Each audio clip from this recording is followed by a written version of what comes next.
ಸಿರಿ doctors live ವಿಶೇಷ ನೇರ ಪ್ರಸಾರ ಕಾರ್ಯಕ್ರಮಕ್ಕೆ ತಮ್ಮೆಲ್ಲರಿಗೂ ಆತ್ಮೀಯವಾದ ಸ್ವಾಗತ. ನಾನು ಮಧುಕಾಂತಿ. ವೀಕ್ಷಕರೇ, ಸರ್ವೈಕಲ್ ಕ್ಯಾನ್ಸರ್ ಈ ಒಂದು ಪದ ಕೇಳಿದ್ರೇ ಎಲ್ರಿಗೂ ಬಹಳ ಒಂದು ಗಾಬರಿ ಆಗುತ್ತೆ. ಅಥವಾ ಸರ್ವೈಕಲ್ ಕ್ಯಾನ್ಸರ್ ಈ ದಿನಗಳಲ್ಲಿ ಹೆಣ್ಣು ಮಕ್ಕಳಲ್ಲಿ ಜಾಸ್ತಿ ಕಾಣಿಸ್ಕೊಳ್ತಾ ಇದೆ ಅನ್ನುವಂಥದ್ದು ನಾವು ಬಹಳಷ್ಟು ಕಡೆ ಕೇಳಿರ್ತೀವಿ.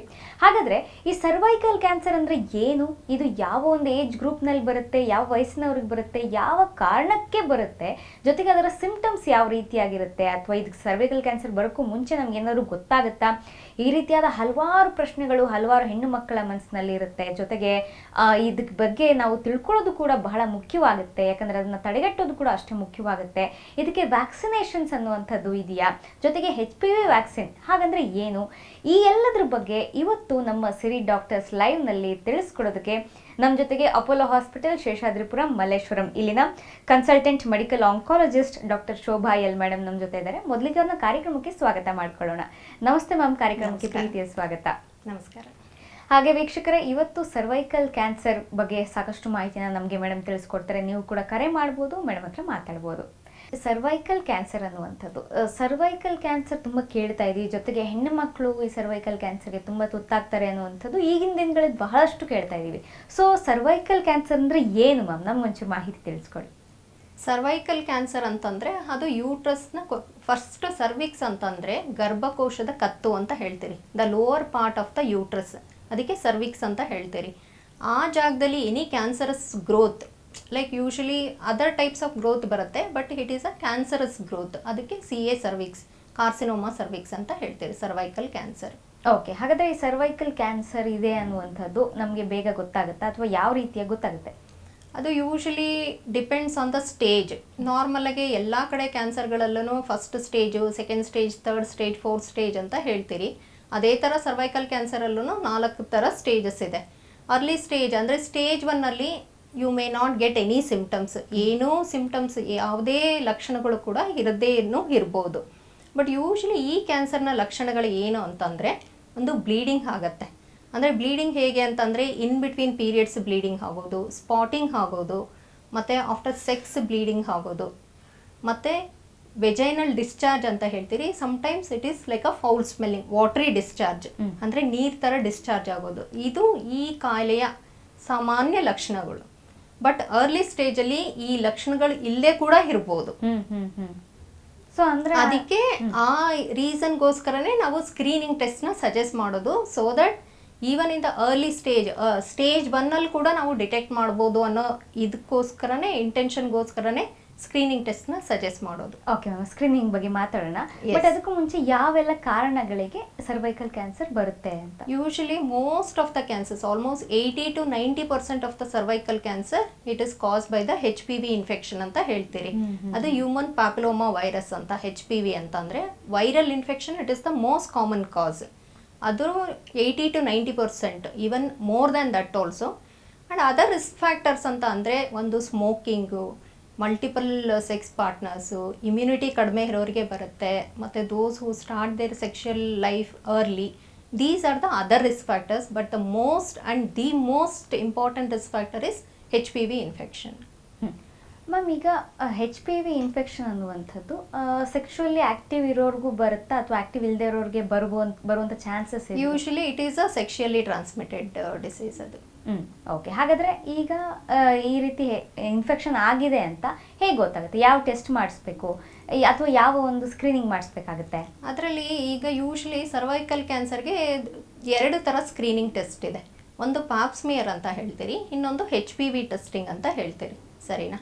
ಪಾಪ್ಸ್ಮಿಯರಲ್ಲಿ ಬೇಸಿಕಲಿ ನಾವು will see the cancer cells, versus HPV testing ಅಂತಂದರೆ we are looking at the virus, ಸರಿನಾ? ಸೊ 2 ಥರ ಸ್ಕ್ರೀನಿಂಗ್ ಇದೆ. ಅದರಲ್ಲಿ ಇದರ ಗೈಡ್ಲೈನ್ಸ್ ಆಲ್ಸೋ, ಲೈಕ್ ಯಾರು ಸ್ಕ್ರೀನಿಂಗ್ ಟೆಸ್ಟ್ಗೆ ಹೋಗಬೇಕು, ಎಷ್ಟು ವರ್ಷಕ್ಕೆ ಒಂದ್ಸಲ ಮಾಡಿಸ್ಕೊಳ್ಬೇಕು, ಯಾವಾಗ ಸ್ಕ್ರೀನಿಂಗ್ ಅವಶ್ಯಕತೆ ಇನ್ನು ಮುಂದೆ ಬೇಕಾಗಲ್ಲ ನಮಗೆ ಅನ್ನೋ ಗೈಡ್ಲೈನ್ಸ್ ಇದೆ. ಅದಕ್ಕೆ ಯೂಶಲಿ ನಾವು ಒಂದು 2 ಥರ ಗೈಡ್ಲೈನ್ಸ್ ಅಂತ ಹೇಳ್ತಾರೆ. ಒಂದು US ಗೈಡ್ಲೈನ್ಸ್ ಇದೆ, ಇನ್ನೊಂದು American college of obstetrics and gynaecology ಅಂತ ಹೇಳ್ತೀರಿ, ASOG ಅಂತ. Those guidelines are there. ಅದರಲ್ಲಿ ಯೂಶಲಿ ಸ್ಕ್ರೀನಿಂಗ್ ಹೇಗೆ ಅಂತಂದರೆ, usually it will start from the age of 21 years. 21 to 29 yearsವರೆಗೂ ಪ್ಯಾಪ್ ಟೆಸ್ಟು ಒನ್ಸ್ ಇನ್ 3 yearsಗೆ ಮಾಡಿಸ್ಕೊಳ್ಬೇಕು. ಸರಿನಾ. Pap smear once in 3 years. From the age of 30 to 65 years 2 ಥರ ಬರುತ್ತೆ. ಅಂದರೆ ಒಂದು ಪಾಪ್ ಟೆಸ್ಟ್ ಮಾಡಿಸ್ಕೊಳ್ಳೋದು, ಇನ್ನೊಂದು HPV testing. You can continue with only pap smear once in 3 years, ಅಥವಾ ಒನ್ಸ್ ಇನ್ 5 ಇಯರ್ಸಿಗೆ HPV ಟೆಸ್ಟಿಂಗು, ಇಲ್ಲ both HPV and pap testing once in 5 years. So ಈ ಥರ ರೆಕಮೆಂಡೇಶನ್ಸ್ ಇದೆ. ಈ ಸ್ಕ್ರೀನಿಂಗಲ್ಲಿ we can detect the cancer at the earlier stage. Okay ma'am. ಅಂದ್ರೆ even in the pre cancerous stage ಅಂತ ಹೇಳ್ತೀವಿ ನಾವು, dysplasia, those things are detected by the screening test.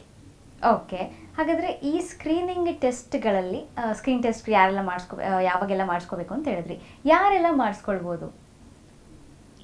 All I mean ಅಂದ್ರೆ ಹೇಳಿದ್ನಲ್ಲ ನಾನು 21 to 29 ಇಯರ್ಸ್ ಒಳಗಾಗಬಹುದು. ಹೌದು ಹೌದು. ಯಾಕಂದ್ರೆ ಕೆಲವರು ಸಿಂಪ್ಟಮ್ಸ್ ಇದ್ದಾಗ ಮಾತ್ರ ಸ್ಕ್ರೀನಿಂಗ್ ಇಲ್ಲ, ಸ್ಕ್ರೀನಿಂಗ್ ಟೆಸ್ಟ್ ಮಾಡಿಸ್ಕೊಳ್ಳೋದೇನೆ prior to symptoms we have to detect ಅಂತ. ಸಿಂಪ್ಟಮ್ಸ್ ಬಂದ ಆದ್ಮೇಲೆ ದಟ್ ಈಸ್ ಲೈಕ್ ಟ್ರೀಟ್ಮೆಂಟ್ ಆ ಥರ ಸ್ಟಾರ್ಟ್ ಆಗುತ್ತೆ. ಇಲ್ಲಿ ನಾವು ಸ್ಕ್ರೀನಿಂಗ್ ಮೇನ್ ಉದ್ದೇಶ ಅಂತಂದ್ರೆ ಪ್ರಿವೆನ್ಷನ್. ಅಂದ್ರೆ ಕ್ಯಾನ್ಸರಸ್ ಸ್ಟೇಜ್ ಹೋಗೋದಕ್ಕಿಂತ ಮುಂಚೆನೆ ವಿ ಹ್ಯಾವ್ ಟು ಡಿಟೆಕ್ಟ್ ಅಂತ, ಪ್ರೀ ಕ್ಯಾನ್ಸರಸ್ ಸ್ಟೇಜ್ ಅಲ್ಲಿ. That is the intention of the screening test. ಹೌದು, ಕ್ಯಾನ್ಸರ್ ಬರೋಕ್ಕೂ ಮುಂಚೆನೆ ಕಂಡುಹಿಡಿಯೋದಕ್ಕೇನೆ ಸ್ಕ್ರೀನಿಂಗ್ ಅಂತ ಹೇಳ್ತಾರೆ. ಓಕೆ ಓಕೆ, ಯಾವ ಹೆಣ್ಣು ಮಕ್ಕಳಾದ್ರೂ ಪರವಾಗಿಲ್ಲ, ಸ್ಕ್ರೀನಿಂಗ್ ಮಾಡಿಸ್ಕೊಂಡ್ರೆ ಮುಂದೆ ಬರುತ್ತಾ ಇಲ್ವಾ ಅನ್ನುವಂಥ ಈ ಒಂದು ಸ್ಕ್ರೀನಿಂಗ್ ಗೊತ್ತಾಗುತ್ತೆ. ಹೌದು. ಓಕೆ, ಹಾಗಾದ್ರೆ ಮ್ಯಾಮ್ ಈಗ ಸರ್ವೈಕಲ್ ಕ್ಯಾನ್ಸರ್ ಬಂದಿದೆ ಅಂತ ಅಂದ್ಕೊಂಡ್ರೆ ಯಾವ ಒಂದು ಲಕ್ಷಣಗಳು ಕಾಣಿಸ್ಕೊಳ್ಳುತ್ತೆ? ಸ್ಟೇಜ್ 3 ಇರ್ಬೋದು, 4 ಇರ್ಬೋದು. ಅದೇ ನಾನು ಹೇಳಿದ್ನಲ್ಲ, ಬೇಸಿಕಲಿ ಈ ಕ್ಯಾನ್ಸರ್ನ ಲಕ್ಷಣಗಳು ಬಂದು ಒಂದು ಬ್ಲೀಡಿಂಗ್ ಆಗುತ್ತೆ. And any woman who are like post menopausal age group ಅಲ್ಲಿ ಎನಿ ಬ್ಲೀಡಿಂಗ್ ಇದ್ರೆ that has to be like usually gynaecology malignancies are common. ಆ ಟೈಮಲ್ಲಿ CA ಎಂಡೋಮೆಟ್ರಿಯಮ್ ಅಂತ ಹೇಳ್ತೀರಿ, CA ಸರ್ವಿಕ್ಸ್ ಅಂತ ಹೇಳ್ತೀರಿ. Any post menopausal bleeding you should not ignore. ಅದು usually ಒಂದು ಡಿಕ್ಟಮ್ ಅಂದ್ರೆ unless proved otherwise it is malignancy. Any post menopausal bleeding or spotting. Correct, ನೀವು ಹೇಳಿದಾಗೆ ಯಾವ ಏಜ್ ಗ್ರೂಪ್ ನಲ್ಲಿ ಈ ಒಂದು ಕ್ಯಾನ್ಸರ್ ಕಾಮನ್ ಆಗಿ ನೋಡ್ತೀರಾ? ಯೂಶಲಿ ಅಂದ್ರೆ ಆವರೇಜ್ ಏಜ್ ಗ್ರೂಪ್ 50 ಅಂತ ಹೇಳ್ತೀರಿ, ಬಟ್ ಕಾಮನ್ ಆಗಿ ಲೈಕ್ 35 to 45 ಇಯರ್ಸ್ ಅಂತ ಹೇಳ್ತೀರಿ. But even at the age of 20 to 25 you can see, and even more than 65 years alone there is almost 20 to 25 risk of getting a cervical cancer risk. Sarina, but the average age group is around 50.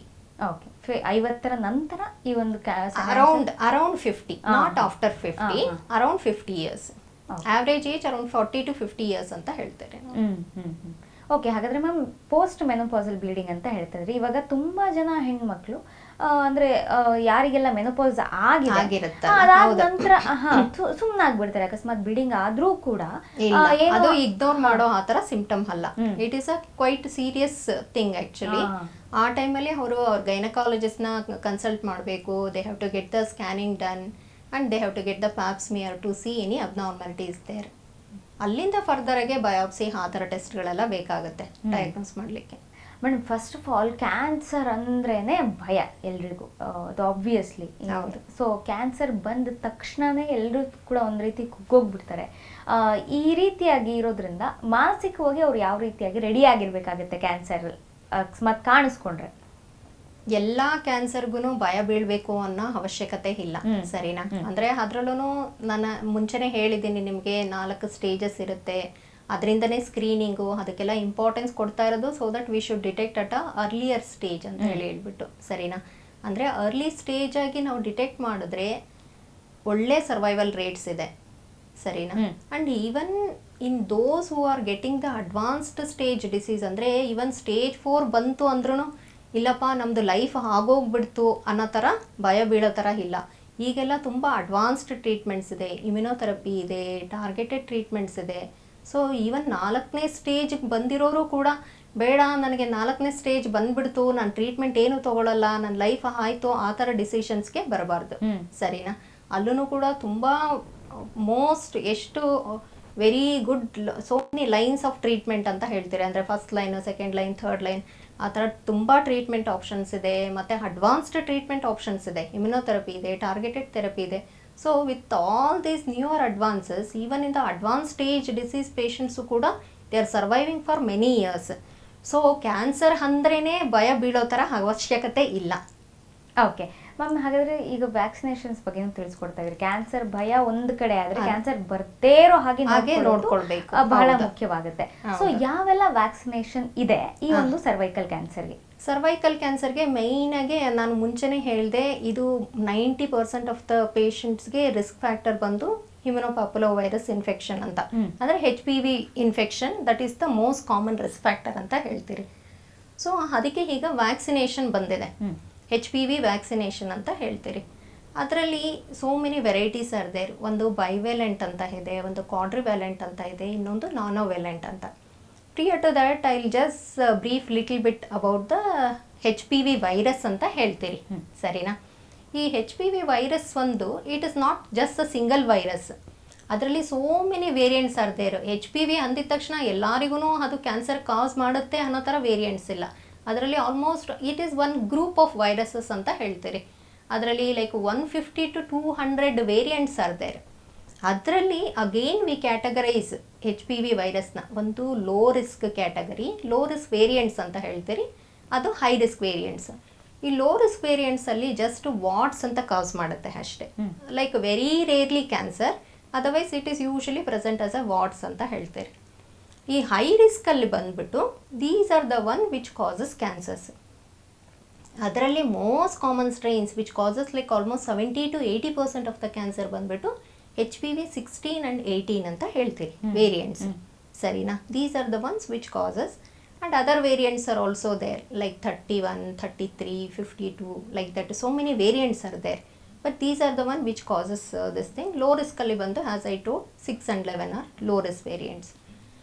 Similarly the vaccines ಅದೇ ಥರ ಇದೆ. ಒಂದು ಬೈವ್ಯಾಲೆಂಟ್ vaccine ಅಂತ ಹೇಳ್ತೀರಿ. ಬೈವ್ಯಾಲೆಂಟ್ ಬಂದು common ಆಗಿರೋದು ಒಂದು ಸರ್ವಾರಿಕ್ಸ್ ಅಥವಾ ಸರ್ವಿವ್ಯಾಕ್ ಅಂತ ಹೇಳ್ತೀರಿ. ಸರ್ವಿವ್ಯಾಕ್ ಬಂದ್ಬಿಟ್ಟು ಇಲ್ಲೇ ನಮ್ಮ ಇಂಡಿಯಾನಲ್ಲೇ ಮ್ಯಾನುಫ್ಯಾಕ್ಚರ್ ಮಾಡ್ತಾ ಇದ್ದಾರೆ, serum institute of India, and it has been launched last year 2023 ಜಾನ್ನಲ್ಲಿ ಲಾಂಚ್ ಆಗಿದೆ. ಅದು ಇಂಡಿಯನ್ ಪ್ರಾಡಕ್ಟ್. ಅದು ಈ ಸರ್ವಿವ್ಯಾಕ್ ಒಂದು, ಇದು ಮೇಯ್ನಾಗಿ ಓನ್ಲಿ ಫಾರ್ ದ 2 ಸ್ಟ್ರೈನ್ಸ್ಗೆ ಮಾತ್ರ ಅದು ಅಡ್ರೆಸ್ ಮಾಡುತ್ತೆ. ಅದಕ್ಕೆ ಅದನ್ನು ಬೈವ್ಯಾಲೆಂಟ್ ವ್ಯಾಕ್ಸಿನ್ ಅಂತ ಹೇಳ್ತಾರೆ. ಅಂದರೆ ಬೈವ್ಯಾಲೆಂಟ್ ಅಂತಂದರೆ, ಬೈ ಅಂತಂದರೆ it is 2 for the 2 variants. ಒಂದು HPV 16 ಮತ್ತು HPV 18ನ ಕವರ್ ಮಾಡುತ್ತೆ. ಯಾಕಂದರೆ ನಾನು ಮುಂಚೆನೇ ಹೇಳಿದ್ದೀನಿ, ಈ HPV vaccine 16 and 18 variants are the one which causes most of the cervical cancers, almost 70 to 80%. So this vaccine is also very much, I mean, it is they can go for this vaccine. The other 2 vaccines are ಒಂದು ಕ್ವಾಡ್ರಿವ್ಯಾಲೆಂಟ್ ಅಂತ ಹೇಳ್ತೀರಿ. ಅದರಲ್ಲಿ ಗಾರ್ಡಾಸಿಲ್ 4 and ಗಾರ್ಡಾಸಿಲ್ 9 ಅಂತ ಇದೆ. ಒಂದು ಕ್ವಾಡ್ರಿವ್ಯಾಲೆಂಟ್, ಇನ್ನೊಂದು nonavalent. Quadrivalent ಬಂದು it covers the 4 strains, ಅಂದರೆ it includes both the low risk as well as the high risk. ನಾನು ಹೇಳಿದೆ ಮುಂಚೆ, ಲೋ ರಿಸ್ಕಲ್ಲಿ ಯೂಶಲಿ ಲೋ ರಿಸ್ಕ್ ವೇರಿಯಂಟ್ಸ್ ಅದು ವಾಟ್ಸ್ ಅಂತ ಇದು ಮಾಡುತ್ತೆ ಅಷ್ಟೇ, those are just a benign things. But ಅದು ಇದು ಕ್ಯಾನ್ಸರ್ನೇ ಪ್ರೊಡ್ಯೂಸ್ ಮಾಡೋದಿಲ್ಲ ಅನ್ನೋ ಥರ ಹೇಳೋ ಥರ ಇಲ್ಲ. Okay, even the low risk variants also can cause cancer. So ಅದಕ್ಕೋಸ್ಕರ ಈ ಕ್ವಾಡ್ರಿವ್ಯಾಲೆಂಟ್ ಏನು ಮಾಡುತ್ತೆ, it will cover both the low risk of HPV strains plus high risk. ಅಂದರೆ it covers 6, 11 and 16 and 18. It is covering both the variants, ಸರಿನಾ? ಇನ್ನೊಂದು ಬಂದು nonavalent ಅಂತ, it covers 9 strains, almost like most of the strains which are causing malignancy are covered in this. ಅದು nonavalent ಅಂತ ಹೇಳ್ತಾರೆ, ಸರಿನಾ? ಅದು ಯೂಶಲಿ ದ ಕಾಸ್ಟ್ ಸ್ವಲ್ಪ ಡಿಫರ್ ಆಗುತ್ತೆ. ನಮ್ಮದು like Indian which is Indian manufactured vaccine which is available around 1000 to 2000 rupees ಇದೆ per ಡೋಸಿಗೆ. ವೆರಸ್ ಇದು ನ್ಯಾನೋವ್ಯಾಲೆಂಟ್ ವ್ಯಾಕ್ಸಿನ್ ಬಂದು almost 10 to 11,000 per dose. But ಏನಂತಂದರೆ it is covering many variants, like both the low risk variants as well as the high risk variants. And ಇನ್ನೊಂದು advantage ಅಂತಂದರೆ, ಈ ವ್ಯಾಕ್ಸಿನೇಷನ್ನಿಂದ it is not only for the cervical cancer, it is covering so many other cancers like vaginal cancer, vulval cancer, even oral malignancy-ನಲ್ಲೂ there is a HPV risk is there. That also all HPV related malignancies-na it will cover. And one more thing ಅಂತಂದರೆ, it is not only for the girls or the women. Even the vaccination is recommended for men also, because why ಅಂತಂದ್ರೆ because even the anal cancer it protects and even for them the oropharyngeal cancers that is also covered with this vaccination. One more thing ಅಂತಂದ್ರೆ because it is sexually transmitted disease, if they get vaccinated it is beneficial for the partner also. Okay, yes ma'am, ಇದ್ರ ಬಗ್ಗೆ ಮಾತಾಡೋದಿದೆ. ಒಬ್ರು collar ಇದ್ದಾರೆ, ಮಾತಾಡ್ಸೋಣ. Hello, ನಮಸ್ತೆ. ನನ್ನ ಹೆಸರು ವಿನುತಾ ಅಂತ, ಮೈಸೂರಿಂದ ಕಾಲ್ ಮಾಡ್ತಾರೆ. ಓಕೆ, ರೇಣುಕಾ ಅವರೇ, ಡಾಕ್ಟರ್ ಇದ್ದಾರೆ. ಕ್ಯಾನ್ಸರ್ ಬಗ್ಗೆ ಏನ್ ನಿಮ್ ಪ್ರಶ್ನೆ ಏನಿದೆ ಕೇಳಿ. ಅದೇ ನನ್ನ ಮಗಳಿಗೆ ಈಗ 14 ವರ್ಷ ಇದೆ. ಹೌದಾ, ಹೇಳಿ. ಅವ್ರಿಗೆ ಒಂದು HPV ವ್ಯಾಕ್ಸಿನೇಷನ್ ಹಾಕ್ಸ್ಬೇಕಂತ. ಹಾಕಿಸ್ಕೊಳ್ಬೋದು. 9 ಇಯರ್ಸ್ ಇಂದನೂ ಸ್ಟಾರ್ಟ್ ಮಾಡ್ಬೋದು ವ್ಯಾಕ್ಸಿನೇಷನ್. ಸೊ 14 ಇಯರ್ಸ್ ಇದ್ರೆ ಹಾಕಿಸ್ಕೊಳ್ಬೋದು. ಹಾ, ಎಷ್ಟಾಗುತ್ತೆ ಮೇಡಮ್ ಅದು? ಅದು ನಾನು ಹೇಳಿದ್ನಲ್ಲ, ಒಂದು ನ್ಯಾನೋವೇಲೆಂಟ್ ವ್ಯಾಕ್ಸಿನ್ ಅಂತಂದ್ರೆ ಅದು 10,000ದಿಂದ 11,000 ಆಗುತ್ತೆ ಒಂದು ಡೋಸ್ಗೆ.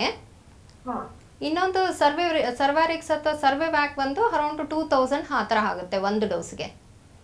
ಈಗ ನಾವು ಬೆಂಗಳೂರಿಗೆ ಬರ್ಬೇಕಾ ಅಥವಾ ಇಲ್ಲ, ಅಲ್ಲೂ ಮೈಸೂರಲ್ಲೂ ಅವೈಲಬಿಲಿಟಿ ಇರುತ್ತೆ ಅದು. ಹೌದಾ?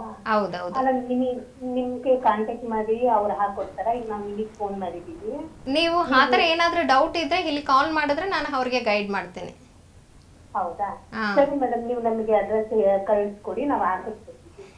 ಓಕೆ ಓಕೆ ಓಕೆ, ನಿಮ್ಗೆ ಹೆಚ್ಚಿನ ಮಾಹಿತಿ ಬೇಕು ಅಂದ್ರೆ ಅಥವಾ ನೀವು ವ್ಯಾಕ್ಸಿನೇಷನ್ ಹಾಕ್ಸ್ಕೊಬೇಕು ಅಂದ್ರೆ ಖಂಡಿತ ಅಪೋಲೋ ಹಾಸ್ಪಿಟಲ್ ಶೇಷಾದ್ರಿಪುರಂ ಮಲ್ಲೇಶ್ವರಂ ಅಲ್ಲಿ ನೀವು ಖಂಡಿತ ಬರ್ಬೋದು, ಮೇಡಮ್ ಹತ್ರ ಮಾತಾಡ್ಬೋದು. ಅಥವಾ ನಿಮ್ಗೆ ಏನ್ ಗೈಡ್ ಲೈನ್ಸ್ ಬೇಕು ಹಾಸ್ಪಿಟಲ್ ಅಲ್ಲಿ ಕೊಡ್ತಾರೆ. So Apollo hospital Seshadripuram Malleshwaram ಇಲ್ಲಿ ಬಂದು ನೀವು ಕಾಂಟ್ಯಾಕ್ಟ್ ಮಾಡ್ಬೋದು. ಶಿಕ್ಷಕರು, ಇವತ್ತು ಬಹಳ ಮುಖ್ಯವಾಗಿ ಸರ್ವೈಕಲ್ ಕ್ಯಾನ್ಸರ್ ಬಗ್ಗೆ ನಾವು ಮಾತಾಡ್ತಾ ಇದೀವಿ. ತುಂಬಾ ರೇರ್ ಟಾಪಿಕ್, ತುಂಬಾ ರೇರ್ ಡಿಸೀಸ್ ಅಂತ ಹೇಳ್ಬೋದು. ಇದನ್ನ ತುಂಬಾ ಜನಕ್ಕೆ ಈಗೊಂದು ಕಾಯಿಲೆ ಕಾಣಿಸ್ಕೊಂಡ್ರೆ ಏನ್ ಮಾಡ್ಬೇಕು ಗೊತ್ತಿಲ್ಲ, ಬಂದ್ರೆ ಅನ್ನುವಂಥದ್ದೇ ಭಯ ಆಗ್ತಾ ಇರುತ್ತೆ. ಸೊ ಹೆಚ್ಚಿನ ಮಾಹಿತಿಯನ್ನ ಡಾಕ್ಟರ್ ಹತ್ರ ಕೇಳಿ ಪಡ್ಕೊಳ್ಳೋಣ. ಓಕೆ ಮ್ಯಾಮ್, ವ್ಯಾಕ್ಸಿನೇಷನ್ಸ್ ಬಗ್ಗೆ ತಿಳಿಸ್ಕೊಡ್ತಾ ಇದ್ರಿ, ಯಾವೆಲ್ಲ ಒಂದು ಸ್ಮಾಲ್ ಕರೆಕ್ಷನ್. ಅವರು ಅಂದ್ರೆ ರೇರ್ ಡಿಸೀಸ್ ಅಂತ ಹೇಳ್ತಾ ಇದ್ರು. It is not a rare disease, it is the second most common cancer among women. Okay, ಇಂಡಿಯಾನಲ್ಲಿ this is the second most common cancer. So ಜಾಸ್ತಿ ಆಗ್ಬಿಟ್ಟಿದೆ ಈಗ. ಹೌದು ಹೌದು. ಓಕೆ, ತುಂಬಾ the most first most common is breast cancer as we all know, and second ಬಂದ್ಬಿಟ್ಟು cervical cancer. ಅದು rare cancer ಅಲ್ಲ, ಕಾಮನ್ ಕ್ಯಾನ್ಸರ್ ಆಗ್ಬಿಟ್ಟಿದೆ ಇವಾಗ. ಹೌದು. Okay, yes ma'am. ಹಾಗಾದ್ರೆ ಈಗ ವ್ಯಾಕ್ಸಿನೇಷನ್ಸ್ ಯಾವೆಲ್ಲ ಬಂದಿದೆ? ಸಾಕಷ್ಟು ವ್ಯಾಕ್ಸಿನೇಷನ್ಸ್ ನಮಗೆ ತಿಳಿಸ್ಕೊಟ್ರಿ. ಯಾವ ಏಜ್ ಗ್ರೂಪ್ ಅಲ್ಲಿ ವ್ಯಾಕ್ಸಿನೇಷನ್ ತಗೊಳ್ಬಹುದು? Usually the first age group ಹೇಳ್ತಾ ಇದ್ದಿದ್ದು 9 to 26 ಇಯರ್ಸ್ ವರ್ಗು ವ್ಯಾಕ್ಸಿನ್ ನ ರೆಕಮೆಂಡ್ ಮಾಡ್ತಾ ಇದ್ರು. ಈಗ ಅಪ್ ಟು 45 ಇಯರ್ಸ್ ವರ್ಗು ತಗೊಳ್ಬಹುದು ಅಂತ ರೆಕಮೆಂಡೇಶನ್ಸ್ ಇದೆ. ಸರಿನಾ? ಅದರಲ್ಲಿ ಇವಾಗ ನಾವು ಏಜ್ ಗ್ರೂಪ್ಗೆ ಎಷ್ಟು ಡೋಸ್ ತೊಗೊಳ್ಬೇಕು, ನಾವು ಇವಾಗ 9ನೇ ವಯಸ್ಸಿಗೆ ಸ್ಟಾರ್ಟ್ ಮಾಡ್ತೀರಿ, ನಾನು 2 ಡೋಸ್ ತೊಗೊಳ್ಬೇಕಾ, 3 ಡೋಸ್ ತೊಗೊಳ್ಬೇಕಾ, ನಾನು 20ನೇ ವಯಸ್ಸಿಗೆ ಸ್ಟಾರ್ಟ್ ಮಾಡ್ತಾ ಇದ್ದೀನಿ, 2 ಡೋಸ್ ತೊಗೊಳ್ಬೋದಾ, ಆ ಥರ ಸಾಕಷ್ಟು ಕ್ವೆಶನ್ಸ್ ಇರುತ್ತೆ. ಸೊ ಯೂಶಲಿ ಹೇಗೆ ಹೇಳ್ತೀರಿ ಅಂತಂದರೆ, if you are starting at the age of 9 years ಅಂದರೆ 9ರಿಂದ 14 ವರ್ಷ ವಯಸ್ಸಿಗೆ ತಗೊಳ್ಳೋದಾದರೆ 2 ಡೋಸು ಸಾಕಾಗತ್ತೆ.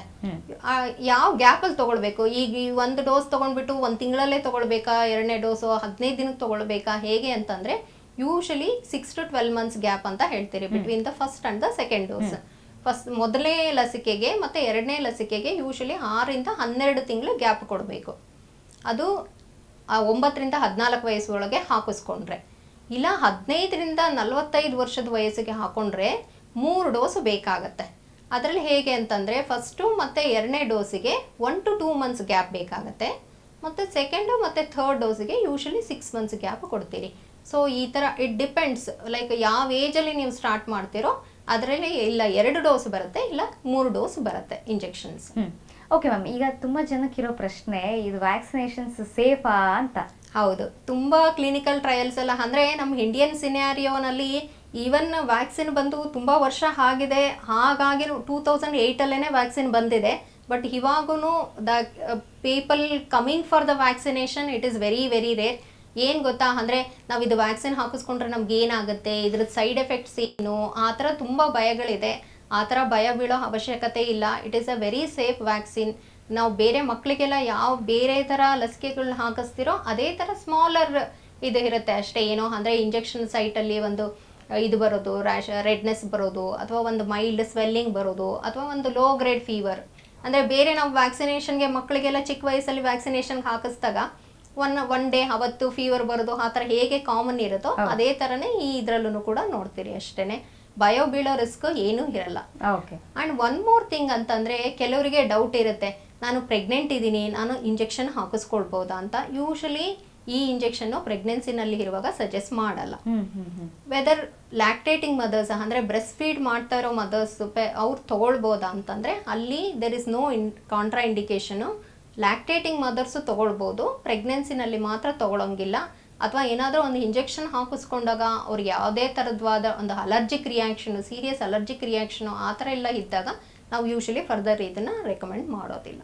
ಓಕೆ, ಈಗ ಹಾಗಾದರೆ ನಮ್ಮ ಸ್ಟೇಟಲ್ಲಿ ಇರ್ಬೋದು ಅಥವಾ ಯಾರೆಲ್ಲ ತುಂಬ ಹೆಲ್ತ್ ಕಾನ್ಷಿಯಸ್ ಇರ್ತಾರೆ ಅವರು ಇಮ್ಯುನೈಸೇಷನ್ ತೊಗೊಬೇಕಂದ್ರೆ ವ್ಯಾಕ್ಸಿನ್ ತೊಗೊಳ್ಬೇಕು ಅಂದರೆ ಏನು ಮಾಡಬೇಕು? ವ್ಯಾಕ್ಸಿನ್ ತೊಗೊಳ್ಳೋದು ಅಂತಂದರೆ like even in the government setup also it is available and the private sectors ಅಲ್ಲೂ ಬಂದು ತೊಗೊಳ್ಬೋದು ಇಂಜೆಕ್ಷನ್ಸ್. ಓಕೆ, ಎಲ್ಲ ಹಾಸ್ಪಿಟಲ್ಸ್ ಎಲ್ಲ ಅವೈಲಬಲ್? ಮೋಸ್ಟ್ ಆಫ್ ದ ಅಂದರೆ ನಾನು ಕಾರ್ಪೊರೇಟ್ ಸೆಟಪಲ್ಲಿ ಇರೋದ್ರಿಂದ I mean it is available and even in the government hospitals also it is available. Okay, ಹಾಗಾದರೆ ma'am ಈಗ vaccinations ತಗೊಳ್ಳ ನಂತರ ನೀವು ಹೇಳಿದ್ರಿ ಸಣ್ಣ ಪುಟ್ಟ ಸೈಡ್ ಎಫೆಕ್ಟ್ಸ್ ಆಗ್ಬೋದು ಅಂತ. ಬಟ್ ಮುಂದೆ ಈ ವ್ಯಾಕ್ಸಿನೇಷನ್ ತಗೊಂಡ ನಂತರ ಯಾವುದೇ ಕಾರಣಕ್ಕೂ ಕ್ಯಾನ್ಸರ್, ಸರ್ವೈಕಲ್ ಕ್ಯಾನ್ಸರ್ ಬರೋದಿಲ್ವಾ? ಆ ಥರ ಇಲ್ಲ. ಅಂದರೆ ಇಟ್ ರೆಡ್ಯೂಸಸ್ ದ ರಿಸ್ಕ್. ಸರಿನಾ? ಅಂದರೆ usually 70 to 80% of the risk ಅಷ್ಟು ಕಡಿಮೆ ಮಾಡುತ್ತೆ ರಿಸ್ಕ್ನ. ಬಟ್ ಇದು ಕ್ಯಾನ್ಸರ್ ವ್ಯಾಕ್ಸಿನೇಷನ್ ಅಂದರೆ ನಾವು HPV ವ್ಯಾಕ್ಸಿನೇಷನ್ ಹಾಕಿಸ್ಕೊಂಡಿದ್ದೀರಿ, ನಾವು 100% ನಮಗೆ ಬರಲ್ಲ ಅನ್ನೋದು ಇಲ್ಲ. ಅವ್ರಿಗೂ ಬರುವ ರಿಸ್ಕ್ ಇರುತ್ತೆ. ಅದಕ್ಕೋಸ್ಕರ ಈವನ್ ವ್ಯಾಕ್ಸಿನೇಷನ್ ಮಾಡಿಸ್ಕೊಂಡವರು ಕೂಡ ಸ್ಕ್ರೀನಿಂಗ್ ಟೆಸ್ಟ್ನ ನಾವು ಇಲ್ಲ ನೀವು ವ್ಯಾಕ್ಸಿನೇಷನ್ ಹಾಕಿಸ್ಕೊಂಡಿದ್ದೀರಾ ಸ್ಕ್ರೀನಿಂಗ್ ಬೇಡ ಅಂತ ಹೇಳಲ್ಲ. ಅವರು ಕೂಡ ರೆಗ್ಯುಲರ್ ಸ್ಕ್ರೀನಿಂಗ್ ಏನಿದೆಯೋ ಅದನ್ನ ಅವರು ಮಾಡಿಸ್ಕೊಳ್ಬೇಕು despite the injections vaccination. Okay ma'am, risk factors ಬಗ್ಗೆ ಹೇಳ್ತಾ ಇದ್ರಿ. ಯಾರೆಲ್ಲ ಈ ಸರ್ವೈಕಲ್ ಕ್ಯಾನ್ಸರ್ಗೆ ಹೆಚ್ಚು ತುತ್ತಾಗುವಂತ ಸಾಧ್ಯತೆ ಇದೆ? ಅದೇ ನಾನು ಹೇಳಿದ್ನಲ್ಲ, ಮುಂಚೆನೆ ಹೇಳಿದೆ. ಅಂದರೆ ಈ ಮಲ್ಟಿಪಲ್ ಪಾರ್ಟ್ನರ್ಸು ಅವರಿಗೆ ಇರುತ್ತೆ. And those who smoking one risk factor. ಮತ್ತು ತುಂಬ ಯಂಗ್ ಏಜಲ್ಲಿ ಸೆಕ್ಷುವಲ್ ಆ್ಯಕ್ಟಿವಿಟಿ ಸ್ಟಾರ್ಟ್ ಆಗುತ್ತಲ್ಲ ಅವ್ರಿಗೆಲ್ಲ ಈ ರಿಸ್ಕ್ ಜಾಸ್ತಿ. ಓಕೆ ಮ್ಯಾಮ್, ಈಗ ಸರ್ವೈಕಲ್ ಕ್ಯಾನ್ಸರಲ್ಲಿ ಟ್ರೀಟ್ಮೆಂಟ್ ಯಾವ ರೀತಿಯಾಗಿ ಪಡ್ಕೋಬೇಕು ಅಂತ? ಯೂಶಲಿ ಟ್ರೀಟ್ಮೆಂಟ್ ಬಂದು ಸರ್ಜರಿ ಆಪ್ಷನ್ ಇದೆ, ಕೀಮೋಥೆರಪಿ ಆಪ್ಷನ್ ಇದೆ, ರೇಡಿಯೇಷನ್ ಅಂತ ಇದೆ, ಮತ್ತು ಅಡ್ವಾನ್ಸ್ಡ್ ಸ್ಟೇಜಸಲ್ಲಿ ಇಮ್ಯುನೋಥೆರಪಿ ಮತ್ತು ಟಾರ್ಗೆಟೆಡ್ ಟ್ರೀಟ್ಮೆಂಟ್ ಆಪ್ಷನ್ಸ್ ಇರುತ್ತೆ. ಅರ್ಲಿ ಸ್ಟೇಜಲ್ಲಿ ಡಿಟೆಕ್ಟ್ ಆದರೆ, ವೆರಿ ಅರ್ಲಿ ಸ್ಟೇಜ್ ಅಂತ ಹೇಳ್ತೀರಿ, ಅಂದರೆ ಸ್ಟೇಜ್ 1A ಆ ಥರ ಸ್ಟೇಜ್ಗಳಲ್ಲಿ ಸರ್ಜರಿ ಇಸ್ ದ ಆಪ್ಷನ್. ಸರಿನಾ? ಅಂದರೆ ಸರ್ಜರಿ ಮಾಡೋದು ನಾವು ಯಾವಾಗಲೂ ತುಂಬ ಅರ್ಲಿ ಸ್ಟೇಜ್ ಇರಬೇಕು, ಅವ್ರಿಗೆ ಮಾತ್ರ ಸರ್ಜರಿ ಸಜೆಸ್ಟ್ ಮಾಡ್ತೀರಿ.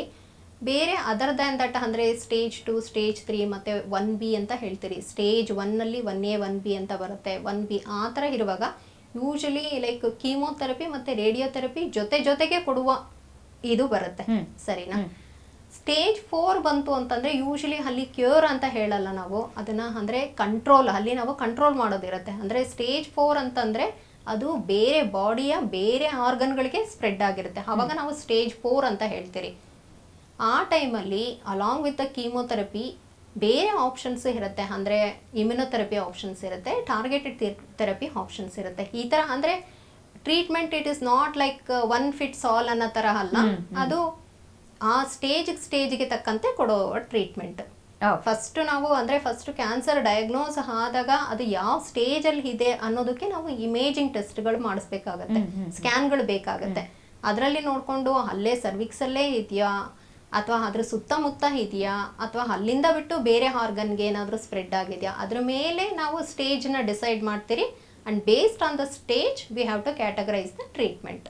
ಮೇಡಮ್, ಈ ಸರ್ವೈಕಲ್ ಕ್ಯಾನ್ಸರ್ ಅನ್ನುವಂಥದ್ದು ಯಾವುದೇ ಕ್ಯಾನ್ಸರ್ ನೀವು ಹೇಳಿದ್ರಿ ಬಹಳಷ್ಟು ಹೆಣ್ಣು ಮಕ್ಕಳಿಗೆ ಇದು ಕಾಣಿಸ್ಕೊಳ್ತಾ ಇದೆ. ಅದು ಮೆನೋಪೋಸ್ ಆದಮೇಲೆ ಇರ್ಬೋದು, ಮೆನೋಪೋಸ್ ಮುಂಚೆ ಇರ್ಬೋದು ಅಂತ. ಈಗ ಅದಕ್ಕೆ ಮುಂಚೆ ಅಂದರೆ ಈಗ ಹೆಣ್ಣು ಮಕ್ಕಳು ಯಾರೆಲ್ಲ ಇವಾಗ ಮದುವೆ ಆಗ್ತಾ ಇರ್ತಾರೆ ಅಥವಾ ಸೆಕ್ಷುವಲಿ ಆ್ಯಕ್ಟಿವ್ ಆಗಬೇಕು ಅಂತ ಇರ್ತಾರೆ, ಅವರಿಗೆ ಈ ವ್ಯಾಕ್ಸಿನೇಷನ್ ಎಷ್ಟು ಇಂಪಾರ್ಟೆಂಟ್ ಆಗುತ್ತೆ, ಯಾವ ಒಂದು ಟೈಮಲ್ಲಿ ಅವ್ರು ತೊಗೊಳ್ಬೇಕು? ಯೂಶಲಿ ನಾನು ವ್ಯಾಕ್ಸಿನೇಷನ್ ಏಜ್ ರೆಕಮೆಂಡ್ ಮಾಡಿದ್ದೆ 9 to 45 ಇಯರ್ಸ್ವರೆಗೂ ಈಗ ವ್ಯಾಕ್ಸಿನೇಷನ್ ರೆಕಮೆಂಡೇಶನ್ ಇದೆ. But who get the maximum benefit, ಯಾವ ಟೈಮಲ್ಲಿ ಇಂಜೆಕ್ಷನ್ ಹಾಕಿಸ್ಕೊಂಡ್ರೆ ಮ್ಯಾಕ್ಸಿಮಮ್ ಬೆನಿಫಿಟ್ ಬರುತ್ತೆ ಅಂತಂದರೆ ಅರ್ಲಿಯರ್ ದ ಬೆಟರ್. ಅಂದರೆ from the age of 9 we start actually vaccination. ಮುಂಚೆ ಅಂದರೆ before they start their sexual activity, if they get the vaccination they are going to get the maximum benefit. ಸರಿನಾ? ಅಂದರೆ ಏನು ಹೇಳ್ತೀನಿ ಅಂತಂದರೆ ಯೂಶಲಿ HPV ಇನ್ಫೆಕ್ಷನ್ ಬರೋದೇ ಸೆಕ್ಷುವಲ್ ಆ್ಯಕ್ಟಿವಿಟಿಯಿಂದ. ಆಲ್ರೆಡಿ ಆ ಇನ್ಫೆಕ್ಷನ್ ಇದೆ ಅಂತಂದರೆ the vaccination is not going to help. This is a preventive vaccine. ಅಂದರೆ ಇನ್ಫೆಕ್ಷನ್ ಬರೋದಕ್ಕಿಂತ ಮುಂಚೆ ನಾವು ವ್ಯಾಕ್ಸಿನೇಷನ್ ತೊಗೊಂಡಿದ್ರೆ it will prevent that HPV infection. But already ಬಾಡಿನಲ್ಲಿ ಅದು HPV ಇನ್ಫೆಕ್ಷನ್ ಇದೆ ಆ್ಯಂಡ್ ಅದರಲ್ಲೂ ನಾನು ಹೇಳಿದ್ದೀನಿ ತುಂಬ ಸ್ಟ್ರೈನ್ಸ್ ಬರುತ್ತೆ ಅಂತ. Almost like 150 to 200 types of HPV viruses ಅದೇರ್ ಆ ಇದರಲ್ಲಿ. ಅಂದರೆ ಒಂಥರ ಇನ್ಫೆಕ್ಷನ್ ಬಂದಿದೆ ಅಂತಂದರೆ ವ್ಯಾಕ್ಸಿನ್ ಹಾಕಿಸ್ಕೊಂಡ್ರೆ ಆ ಟೈಮಲ್ಲಿ ಆ ಸ್ಟ್ರೈನ್ಗೆ ವ್ಯಾಕ್ಸಿನ್ ಇದು ಕೊಡಲ್ಲ ಪ್ರೊಟೆಕ್ಷನ್, ಬೇರೆ ಸ್ಟ್ರೈನ್ಸ್ಗೆ ಪ್ರೊಟೆಕ್ಟ್ ಮಾಡುತ್ತೆ. ಬಟ್ ಆಲ್ರೆಡಿ ಅದಕ್ಕೆ ಇನ್ಫೆಕ್ಟ್ ಆಗಿರೋದಕ್ಕೆ ಸ್ಟ್ರೈನ್ಗೆ ಅವ್ರು ಆಗಲ್ಲ. ಅದರಿಂದ ಆದಷ್ಟು ಬೇಗ ಹಾಕಿಸ್ಕೊಂಡ್ರೆ they will get the maximum benefit ಅಂತ ಹೇಳ್ತೀರಿ. ಓಕೆ, ಅಂದ್ರೆ ಯಾರೆಲ್ಲ ಸೆಕ್ಷುವಲ್ ಆಕ್ಟಿವಿಟಿ ಸ್ಟಾರ್ಟ್ ಮಾಡ್ತಾರೆ ಅಥವಾ ಮದುವೆ ಆಗ್ಬೇಕಂತಿದ್ದಾರೆ ಅದಕ್ಕೂ ಮುಂಚೆ ಈ ವ್ಯಾಕ್ಸಿನೇಷನ್ ತಗೊಂಡ್ರೆ ದೇ ವಿಲ್ ಗೆಟ್ ದ ತುಂಬಾ ಬೆನಿಫಿಟ್ ಸಿಗುತ್ತೆ. ಓಕೆ, ಹಾಗಾದ್ರೆ ಮ್ಯಾಮ್ ಈಗ ಸ್ಕ್ರೀನಿಂಗ್ ಎಲ್ಲರೂ ಮಾಡಿಸ್ಕೊಳ್ಬೇಕು ಅಂತ ನೀವು ಹೇಳಿದ್ರಿ. ಯಾರೆಲ್ಲ ವ್ಯಾಕ್ಸಿನೇಷನ್ ತಗೊಂಡಿದಾರೋ ಅವರು ಕೂಡ ಸ್ಕ್ರೀನಿಂಗ್ ಮಾಡಿಸ್ಕೊಳ್ಳೇಬೇಕು. ಹೌದು. ಯಾವಾಗ ಸ್ಕ್ರೀನಿಂಗ್ ನಿಲ್ಸ್ಬೇಕಾಗತ್ತೆ, ಯಾವಾಗ ಬೇಡ? ನಾನು ಹೇಳಿದ್ದೆ ಮುಂಚೆ, ಫಸ್ಟ್ 21 to 29ಗೆ ಒನ್ಸ್ ಇನ್ 3 years ಸ್ಕ್ರೀನಿಂಗ್ ಬೇಕಾಗುತ್ತೆ. ಮತ್ತೆ 30 to 65 years ಇಂದ ಐದರ್ ಬರೀ ಪ್ಯಾಪ್ ಟೆಸ್ಟೇ ಹೋಗ್ತೀವಿ ಅಂತಂದರೆ 3 years ಬೇಕಾಗುತ್ತೆ. ಇಲ್ಲ ನಾವು HPV ಟೆಸ್ಟ್ಗೆ ಹೋಗ್ತೀವಿ ಅಥವಾ HPV ಆ್ಯಂಡ್ ಪ್ಯಾಪ್ ಟೆಸ್ಟ್ಗೆ ಹೋಗ್ತೀರಿ ಅಂತಂದರೆ ಒನ್ಸ್ ಇನ್ 5 years ಅಂತ ಹೇಳಿದ್ದೆ.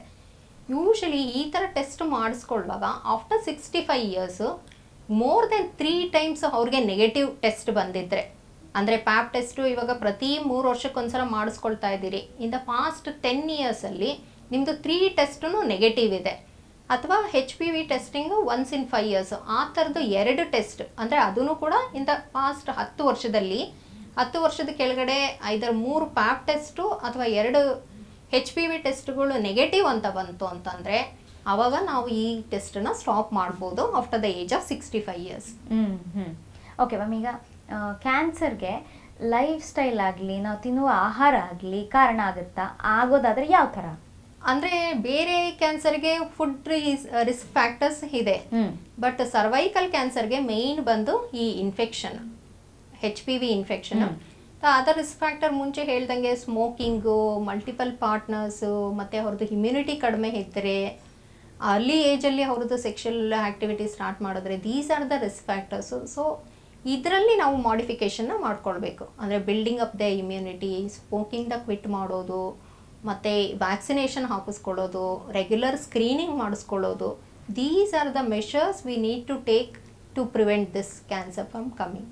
ಓಕೆ ಮ್ಯಾಮ್, ಈಗ ಸಾಕಷ್ಟು ಜನಕ್ಕೆ ಹೈಜೀನ್ ಅನ್ನುವಂಥದ್ದು, ಅಂದರೆ ನಮ್ಮ ದೇಹದ ಗುಪ್ತಾಂಗಗಳನ್ನ ಯಾವ ರೀತಿಯಾಗಿ ಕ್ಲೀನಾಗಿ ಮೇಂಟೈನ್ ಮಾಡಬೇಕು ಅನ್ನುವಂಥದ್ದು ಸಾಕಷ್ಟು ಜನ ಗೊತ್ತಿರೋದಿಲ್ಲ. ಇದರಿಂದಾನು ಏನಾದರೂ ಈ ರೀತಿ ಇನ್ಫೆಕ್ಷನ್ಸ್ ಆಗುವಂಥ ಚಾನ್ಸಸ್ ಇದೆಯಾ? ಇದು ಬೇಸಿಕಲಿ ಸೆಕ್ಷುಯಲಿ ಟ್ರಾನ್ಸ್ಮಿಟೆಡ್ ಅಂತ ಹೇಳ್ತೀವಿ. So they should have like ಅಂದರೆ ಸಿಂಗಲ್ ಪಾರ್ಟ್ನರು ಆ ಥರ ಇದು ಮಾಡೋದು ಬೆಟರ್. ಓಕೆ, ಹಾಗಾದರೆ ನಾರ್ಮಲ್ ಆಗಿ ಹೇಳೋದಾದರೆ ಈ ಕ್ಯಾನ್ಸರ್ ಅಲ್ಲದೆ ಈ ರೀತಿಯಾಗಿ ಲಕ್ಷಣಗಳು ನೀವೇನು ಹೇಳಿದ್ರಿ, ಕ್ಯಾನ್ಸರ್ನ ಲಕ್ಷಣಗಳು ಬೇರೆ ಯಾವುದಕ್ಕಾದ್ರೂ ಕಾಯಿಲೆಗಳಲ್ಲಿ ಕಾಣಿಸ್ಕೊಳ್ಳುವಂಥ ಸಾಧ್ಯತೆಗಳು ಕೆಲವೊಂದ್ಸಲ ಅಂದರೆ ಅದರಿಂದನೇ ನಾವು ಅಂದರೆ ಈ ಥರ ಲಕ್ಷಣಗಳು ಬಂದಿದ ತಕ್ಷಣ ಅದು ಕ್ಯಾನ್ಸರ್ ರಿಸ್ಕ್ ಅಂತ ಭಯ ಬೀಳೋದು ಇಲ್ಲ. ಅಂದರೆ ಕೆಲವೊಂದು ಪೆಲ್ವಿಕ್ ಇನ್ಫ್ಲಮೇಟರಿ ಡಿಸೀಸ್, ಅಂದರೆ ಎನಿ ಇನ್ಫೆಕ್ಷನ್ ಅಂತ ಹೇಳ್ತೀರಿ, ಪೆಲ್ವಿಕ್ ಇನ್ಫೆಕ್ಷನ್, ಆ ಟೈಮಲ್ಲಿ ಕೂಡ ಅವ್ರಿಗೆ ಹೊಟ್ಟೆ ನೋವು ಬರೋದು ಅಥವಾ ಡಿಸ್ಚಾರ್ಜ್ ಆಗೋದು, ಫೌಲ್ ಸ್ಮೆಲ್ಲಿಂಗ್ ಡಿಸ್ಚಾರ್ಜು ಆ ಥರ ಎಲ್ಲ ಇರುತ್ತೆ.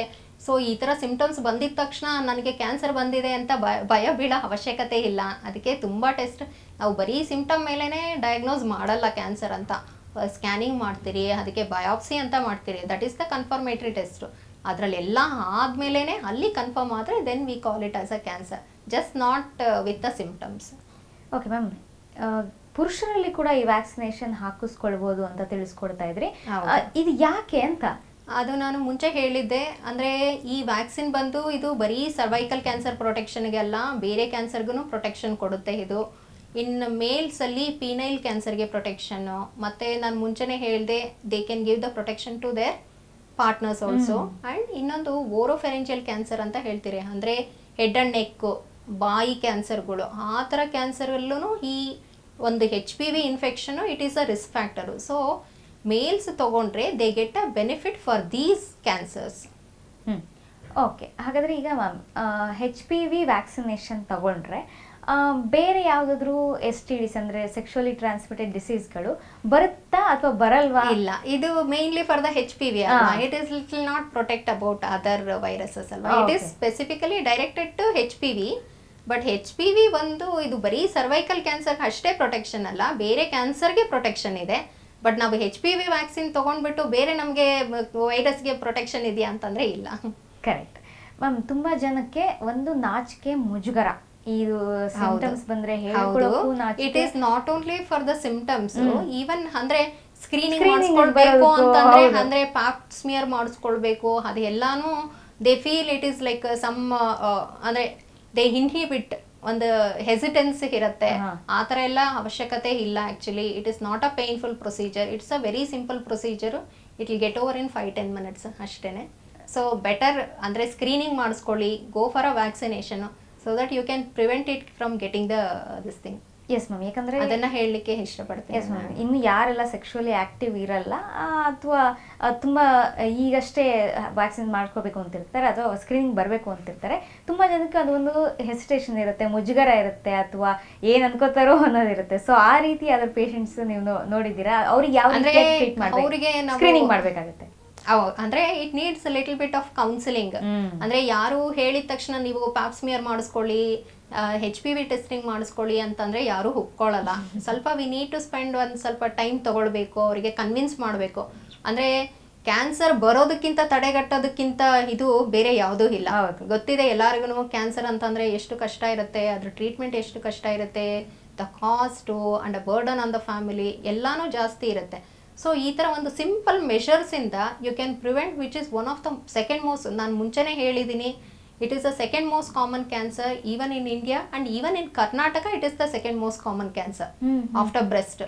So go for this simple test which is not painful, which is cost effective, so that we can prevent the cancer from getting.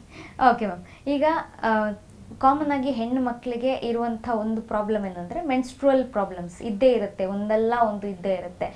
Menstrual problems ಆಗಿರೋದ್ರಿಂದ ಅಂದರೆ ತುಂಬ ನಮಗೆ ಈ ರೀತಿಯಾದ ಸಮಸ್ಯೆಗಳಿರೋದ್ರಿಂದ ಮುಂದೆ ನಮ್ಗೆ ಸರ್ವೈಕಲ್ ಕ್ಯಾನ್ಸರ್ ಬರುತ್ತಾ ಅನ್ನುವಂಥದ್ದು ಒಂದು ಕ್ವೆಶನ್ ಇದೆ. ಮ್ಯಾಮ್ ಬ್ರೇಕಿಗೆ ಮುಂಚೆಗೆ ಹೇಳ್ತಾ ಇದ್ದೆ, ತುಂಬ ಜನಕ್ಕೆ ಏನು ಇರುತ್ತೆ ಅಂದರೆ ತಲೆಯಲ್ಲಿ ಏನೋ ಇನ್ಫೆಕ್ಷನ್ ಆದರೆ ಅಥವಾ ನಮಗೇನಾದ್ರು ಸಮಸ್ಯೆ ಮೆನ್ಸ್ಟ್ರುವಲ್ ಪ್ರಾಬ್ಲಮ್ಸ್ ಇದ್ದರೆ ನಮ್ಗೆ ಮುಂದೆ ಕ್ಯಾನ್ಸರ್ ಆಗ್ಬಿಡುತ್ತೇನೋ ಅನ್ನುವಂಥ ಭಯ ಇದೆ. ಇದಕ್ಕೇನು ಹೇಳ್ತೀರಾ? ಅಂದ್ರೆ ನಾನು ಹೇಳಿದೆ ಅವಾಗ್ಲೇನೆ, ಎಲ್ಲದಕ್ಕೂ ಅಂದ್ರೆ ಒಂದೊಂದು ಸಿಂಪ್ಟಮ್ಗೂ ಭಯ ಬೀಳೋ ಅವಶ್ಯಕತೆ ಇರಲ್ಲ, ಸರಿನಾ? ಈಚ್ ಸಿಂಪ್ಟಮ್ಗೆನೆ ಬೇರೆ ಬೇರೆ ತರ ಡಯಾಗ್ನೋಸಿಸ್ ಇರುತ್ತೆ. ನಾವು ಒಂದು ತಲೆನೋವು ಅಂತ ನಾವು ಗೂಗಲ್ ಮಾಡಿ ನೋಡಿದ್ರೆ ಅದರಲ್ಲಿ ಕ್ಯಾನ್ಸರ್ ಹಿಂದೆ ಕೊಡೋದು ಸಿಂಪಲ್ ಫೀವರ್ ಕೂಡ ಇರುತ್ತೆ, ಸರಿನಾ? ಒಂದು ಹೆಡ್ಏಕ್ ಅಂತ ನೀವು ಹಾಕಿದ್ರೆ ಯು ಗೆಟ್ 50 ಕಾಸಸ್, ಸರಿನಾ? ಅದೇ ತರ ಒಂದು ಡಿಸ್ಚಾರ್ಜ್ ಆಯ್ತು ಅಂತಂದ್ರೆ ಅಥವಾ ಒಂದ್ಸಲ ಬ್ಲೀಡಿಂಗ್ ಆಯ್ತು ಅಂತಂದ್ರೆ ಎಲ್ಲಾ ಇದಕ್ಕೂ ವರಿ ಮಾಡೋ ತರ ಇರಲ್ಲ. ನಾನು ಹೇಳ್ದೆ ಮುಂಚೆನೆ, ಅಂದರೆ ಯೂಶ್ವಲಿ ಒಂದು ಪೋಸ್ಟ್ ಮೆನೋಪಾಸಲ್ ಬ್ಲೀಡಿಂಗು ಅಥವಾ ಸ್ಪಾಟಿಂಗು ದಟ್ ಈಸ್ ವೆರಿ ಸಸ್ಪಿಷಿಯಸ್ಸು. ಸೊ ಆ ಟೈಮಲ್ಲಿ ಸ್ಕ್ರೀನಿಂಗ್ ಈಸ್ ಮಸ್ಟ್. ಮತ್ತು ಇನ್ ಬಿಟ್ವೀನ್ ಪೀರಿಯಡ್ಸ್ ಸ್ಪಾಟಿಂಗ್ ಅಂತ ಹೇಳ್ತೀರಿ, ಇಂಟರ್ಮಿಟೆಂಟ್ ಸ್ಪಾಟಿಂಗು, ಆಮೇಲೆ ಅಂದರೆ post sexual bleeding, these are some of the alarming signs. ಆ ಥರ ಇದ್ದಾಗ ಅದನ್ನು ಇಗ್ನೋರ್ ಮಾಡ್ದೇನೆ ಡಾಕ್ಟ್ರ್ ಹತ್ರ ಹೋಗಿ, that may come has normal but ಅದನ್ನು ಇಗ್ನೋರ್ ಮಾಡಬೇಡಿ ಅಂತ. ಎಲ್ಲದಕ್ಕೂ ಭಯ ಬಿದ್ದು ಅಯ್ಯೋ ನನಗೇನೋ ಆಗಿದೆ ಅಂತಲೇ ಹೋಗ್ದೇನೆ ನಾವೇನೇ ಎಲ್ಲ ಯೋಚನೆ ಮಾಡೋದ್ರ ಬದಲು ಡಾಕ್ಟ್ರ್ ಹತ್ರ ಹೋಗಿ ಅದಕ್ಕೆ ಕನ್ಸರ್ನ್ಡ್ ಆಗಿ ಏನೇನು ಟೆಸ್ಟ್ಗಳು ಬೇಕಾಗುತ್ತೆ, ಸ್ಕ್ಯಾನಿಂಗ್ ಬೇಕಾಗುತ್ತೋ ಆ ಥರ ಎಲ್ಲ ಮಾಡಿಸ್ಕೊಂಡ್ರೆ ಅದರಲ್ಲಿ ಏನಾದರೂ ಪ್ರಾಬ್ಲಮ್ ಇದೆಯೋ ಅಥವಾ ಇಲ್ಲೋ ಅಂತ ನೋಡಿಬಿಟ್ಟು we can come to conclusion. Okay ma'am, ನೀವು ತಿಳಿಸ್ತಾ ಇದ್ರಿ WHO ಈ ಸರ್ವೈಕಲ್ ಕ್ಯಾನ್ಸರ್ ಅಂದ್ರೆ ಈಗ ತುಂಬಾ ಅಂದ್ರೆ ಈ ವ್ಯಾಕ್ಸಿನೇಷನ್ ಮತ್ತೆ ಸ್ಕ್ರೀನಿಂಗ್ ಅಲ್ಲಿ ಈವನ್ ಆರ್ ಸ್ಟೇಟ್ ಗವರ್ನಮೆಂಟ್ ಮತ್ತೆ central government they are putting a lot of efforts and they are like as I discussed, they are suggesting to implement these vaccination in our immunization schedules. Maybe I think shortly it should happen. Okay. And WHO ಹೇಗೆ ಅಂತಂದ್ರೆ ಅಂದ್ರೆ by 2013 ಅಲ್ಲಿ we should eliminate this cervical cancer ಅಂತ it has set certain targets.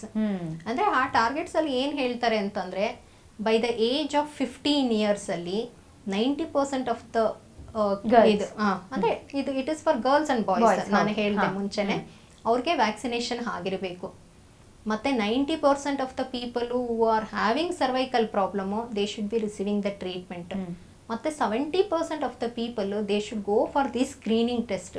These are the targets the WHO has set to eliminate this cancer by 2030 ಅಂತ. These are some of the guidelines. Okay, ಅಂದ್ರೆ targets. Okay ma'am, ಈಗ cervical cancer ಬಂದಿರೋರು ಒಂದು ಕಡೆ ಅಥವಾ screening ಬರೋರು ಒಂದು ಕಡೆ, ಇಬ್ಬರು ಕೂಡ ಮಾನಸಿಕವಾಗಿ ಯಾವ ರೀತಿಯಾಗಿ ಪ್ರಿಪೇರ್ ಆಗಬೇಕಾಗತ್ತೆ ಅವ್ರ ಕಡೆಯಿಂದ ನೀವು ಯಾವ ರೀತಿಯಾಗಿ ಅವ್ರನ್ನ ಪ್ರಿಪೇರ್ ಮಾಡ್ತೀರಿ? ಸ್ಕ್ರೀನಿಂಗ್ ಟೆಸ್ಟ್ ಅಲ್ಲಿ ಅವರು ಅಂದ್ರೆ ಮಾನಸಿಕವಾಗಿ ಅಂತ ಅಷ್ಟೇನು ಪ್ರಿಪ್ರೇಷನ್ ಬೇಕಾಗಲ್ಲ. ನಾನು ಮುಂಚೆನೇ ಹೇಳಿದೆ, it is not a painful ಇದು ಪ್ರೊಸೀಜರು. ಇಟ್ ಟೇಕ್ಸ್ ಒಂದು 5-10 ಮಿನಿಟ್ಸ್. ಅದು ನಾವು ಜಸ್ಟ್ ಒಂದು 5-10 minutes we need to spend. We should tell them. ಅಂದರೆ ಬೇಸಿಕಲಿ ಅದು ಮಾಡಿಸ್ಕೊಂಡೇ ಇಲ್ಲದೆ ಇದ್ದರೆ ಆಗೋ ಅನಾನುಕೂಲಗಳು ಏನು ಅಂತ ಹೇಳಿದ್ರೆ ಅವರು ಅವಾಗ ಅವ್ರಿಗೂ ಕನ್ವಿನ್ಸ್ ಆಗುತ್ತೆ, ದೇಲ್ ಗೆಟ್ ಕನ್ವಿನ್ಸ್ಡ್. ಅದು ಒನ್ ಪಾರ್ಟ್. ಕ್ಯಾನ್ಸರ್ ಡಯಾಗ್ನೋಸಿಸ್ ಆಗಿರೋರಿಗೆ they need lot of support. ಅಂದರೆ ಅವ್ರಿಗೆ ಒಂದು ಕಡೆ ಫೈನಾನ್ಷಿಯಲ್ ಸಪೋರ್ಟ್ ಬೇಕಾಗುತ್ತೆ, ಮತ್ತು ಫ್ಯಾಮಿಲಿ ಸಪೋರ್ಟ್ ಬೇಕು. Because they have to fight through this part. Okay, ಆ ಟೈಮಲ್ಲಿ ಸಾಕಷ್ಟು ಅಂದರೆ we should give them the repeated counsellings in each and every visit. And we should tell them ಏನೇನು ಟ್ರೀಟ್ಮೆಂಟ್ ಆಪ್ಷನ್ಸ್ ಇದೆ, ಅದರಿಂದ ಅವ್ರಿಗೆ ಬೆನಿಫಿಟ್ ಏನು, ಟ್ರೀಟ್ಮೆಂಟ್ ತಗೊಳ್ಳಿಲ್ಲ ಅಂತಂದರೆ ಅವ್ರಿಗೆ ಆಗುವ ಅನಾನುಕೂಲಗಳು, ಸೈಡ್ ಎಫೆಕ್ಟ್ಸು, ಅದನ್ನೆಲ್ಲ ಎಕ್ಸ್ಪ್ಲೈನ್ ಮಾಡಿದರೆ ಅವರೂ ಕನ್ವಿನ್ಸ್ ಆಗ್ತಾರೆ. And it also needs, as I told, ಫ್ಯಾಮಿಲಿಯಲ್ಲಿ ಸಪೋರ್ಟ್ ಎಲ್ಲನೂ ತುಂಬಾ ಬೇಕಾಗುತ್ತೆ. And we should take the counsellors to counsel them regularly. So ಇದೆಲ್ಲ ಮಾಡಿದ್ರೆ ಕನ್ವಿನ್ಸ್ ಆಗ್ತಾರೆ ಟ್ರೀಟ್ಮೆಂಟಿಗೆ. ಮ್ಯಾಮ್, ಸರ್ವೈಕಲ್ ಕ್ಯಾನ್ಸರ್ ಅನ್ನುವಂಥದ್ದು ಹಳ್ಳಿಗಳಲ್ಲಿ ಜಾಸ್ತಿ ನೋಡ್ತೀವ? ಬೇಸಿಕಲಿ ಅದು ರೂರಲ್ ಏರಿಯಾನಲ್ಲಿ ಜಾಸ್ತಿ ಇರುತ್ತೆ. ಮತ್ತೆ ಒನ್ ಮೋರ್ ಥಿಂಗ್ ಅಂತಂದ್ರೆ, ಅಲ್ಲಿ ರೂರಲ್ ಬ್ಯಾಕ್ಗ್ರೌಂಡ್ ಇಂದ ಬರೋರು usually they present in advanced stage.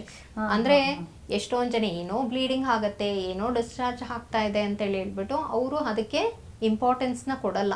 Usually ಬರೋದು ತುಂಬಾ ಅಡ್ವಾನ್ಸ್ಡ್ ಸ್ಟೇಜ್ಗಳಲ್ಲಿ ಬರ್ತಾರೆ. ಸೊ ಹಾಗಾದ್ರೆ ಎರಡೂ ಕಡೆ ಇದೆ, ಬಟ್ ರೂರಲ್ ಇದರಲ್ಲಿ ಸ್ವಲ್ಪ ಜಾಸ್ತಿ. Okay. And usually they present in the advanced stages.